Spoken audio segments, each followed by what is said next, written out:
Hi, this is episode number 3, Vegetable Garden Marker Stones. So you see here some stones that have already been completed.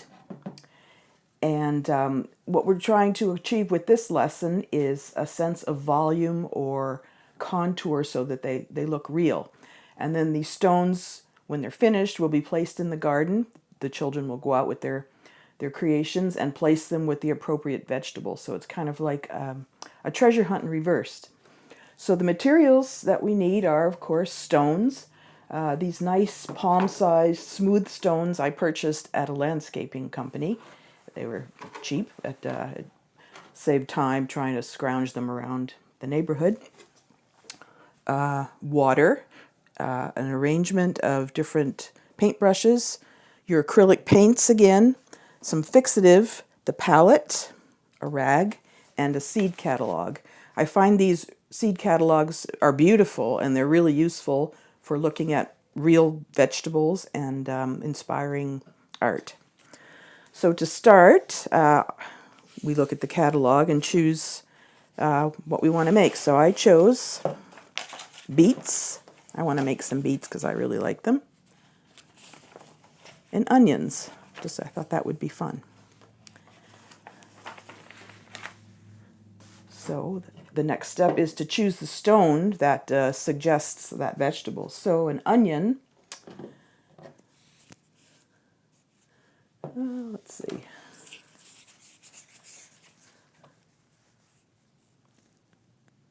This one suggests an onion to me. I'm not sure why, maybe because of the heavy bottom and the pointier top for the stalks. And we have the children work on more than one at once so the layers can dry. So you'll be painting one, let that dry, and pick up another one. And for a beet, I think this is a beet-shaped stone.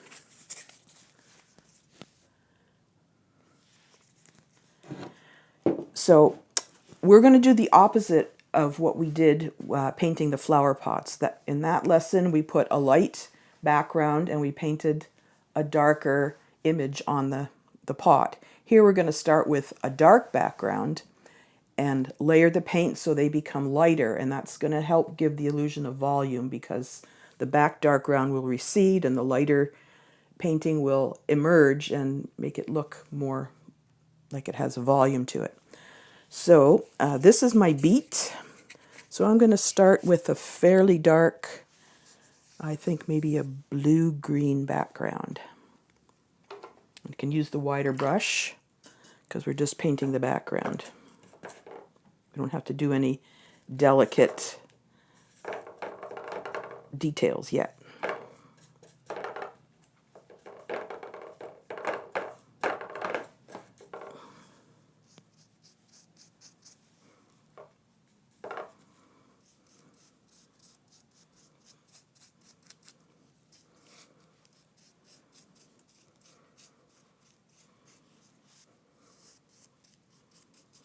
Okay, so there's my dark, dense background for the beet.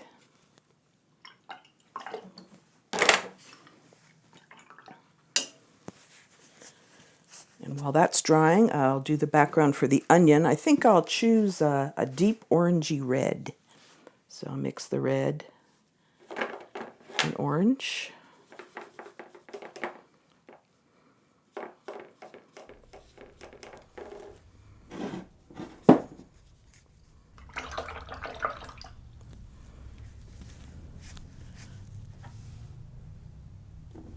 It's almost dry. Okay, so for my beet, I'm going to mix red and blue and make purple. So I got some red here. I'm running out of room on my palette. And some blue. And you see that starts to make purple. That's a fairly dark purple. And because we're layering colors darker to lighter, its value or its darkness is about the same as the darkness of this blue. So that's a good place to start. So I'm just going to make my beet shape. Okay, so we're getting the shape of the beet painted onto the stone now. I'm going to go make it a little bit taller, sort of like a... Beets have lots of shapes. Some are round, like a ball, and others are more elongated, and some are even cylindrical. And that type of beet is called cylindra. So I'm making kind of an elongated beet to match the size of the stone, the shape of the stone. Okay, there's a beet with its little rooty tail. Now I'm going to work in some more detail and keep lightening the layers of paint. So I'm going to add a little more red to that purple. Again, change the color, and maybe a little bit of white to lighten it up. And it's not as crucial at this point that each layer dry. It's okay if the colors blend and kind of smudge together. As you can see on this tomato, the end where I tried to make it look, the orangey part where it's less ripe, they've smudged a bit, but that looks okay, as well as the stripes on the cucumber.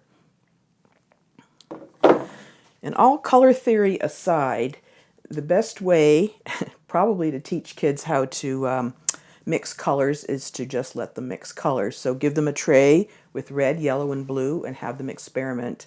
I find if I leave them to their own devices, they're always doing that anyway. And if you have kids that are very young and they don't have the dexterity to make complex shapes, or they don't understand all the concepts, that's okay also. There's other things you can do. You can just paint a stone red and call it a tomato. Or they can do just very basic paintings. That's fine too. They have a lot of fun doing that, and a lot more fun going to the garden and placing their stones.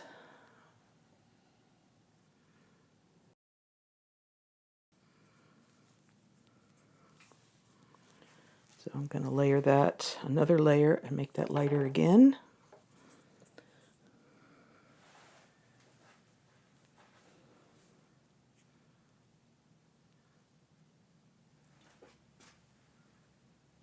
It's starting to look like a beet. I'm going to let that one dry a little bit.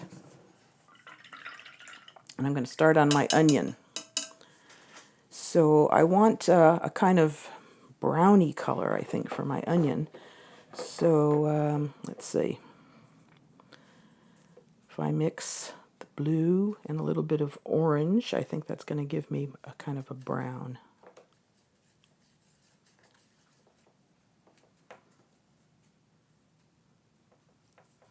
And it does. Starting to make the shape, background shape.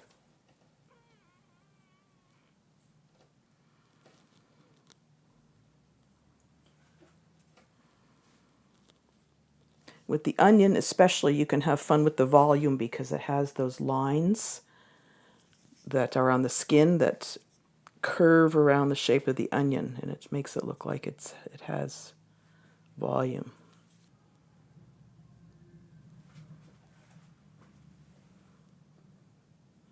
Ooh, this one's coming out really good. I'm going to give it some stalks, some of the onion stalks up top, and a little bit of where the roots come out on the bottom.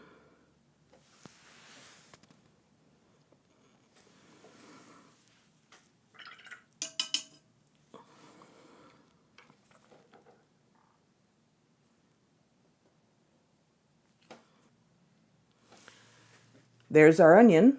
I'm going to add it to our collection.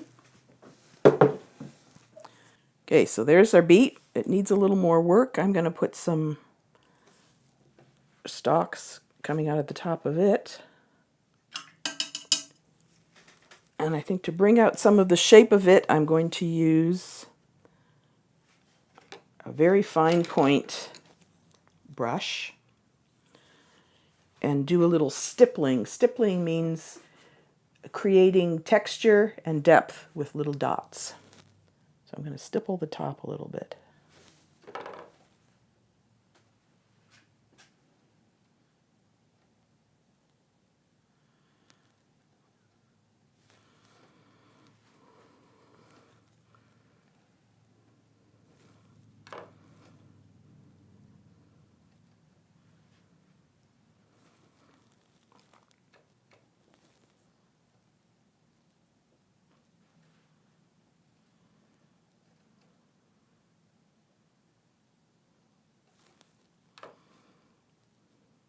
Beets have a texture that go the opposite way of onions, whereas onions have longitudinal lines. A beet has lines that go across, especially at the top of the vegetable.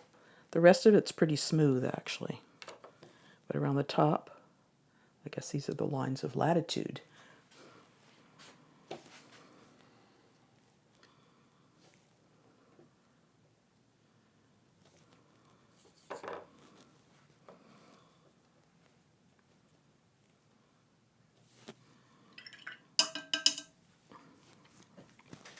Another way to make a painting look like it has volume is to think about where the light is coming from. So if the light's coming from this side of the beet, you can put some lighter colors there. I'm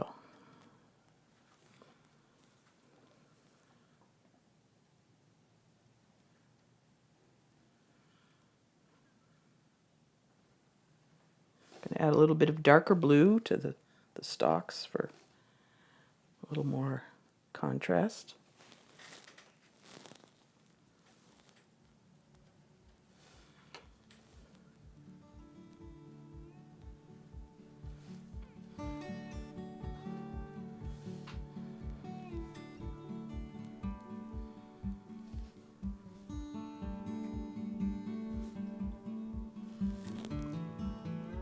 I think that looks pretty well like a beet. We'll add it to our vegetable collection.